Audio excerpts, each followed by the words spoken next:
So we have the pendulum and we let it swing back and forth. It is a difficult demonstration. First of all, it is painful, it really is. If you know only the name, you know nothing. So it's a classic by Feynman. What is important in life is that students experience important milestones in physics, even though later they may not remember the details anymore. I mean, who can remember 10,000 physics equations? I can't. Their life will never be the same. And then I say, all of you have now lost your virginity. That's the part they really like.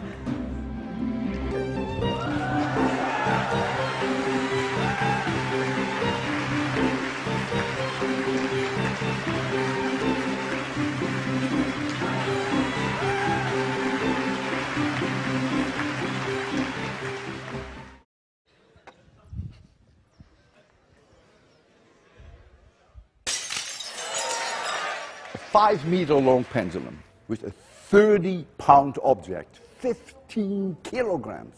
And I hold that object on my chin, and then I let it go. So if I gave it a push, it would come back higher than it was released, and it would be my last lecture, because it would crush my skull. So now the conservation of energy would require that if it comes back to me, it can never get any higher than my chin. And that's what I do. Close my eyes, hold the object, count down, 3, 2, 1, 0. Let it go. The class is silent. And the object comes back and stops right here. Conservation of energy. Physics works and I'm still alive. With a cigarette and with light in your lungs, you can explain why the sky is blue and why clouds are white. Think about it. On the scale of a human body, you can explain something of the world outside you. Isn't that cute? They've all looked at rainbows, and then I convinced them that they've never really seen it. They've actually been blind. When they looked at the rainbow, they don't realize it, but they were blind. And I opened their eyes. You measure the student standing up, then I lie down the student horizontally, and I measure again the length. And then the person is very roughly 2 centimeters longer. It's a lot. So when you stand up, it is gravity that makes you shorter.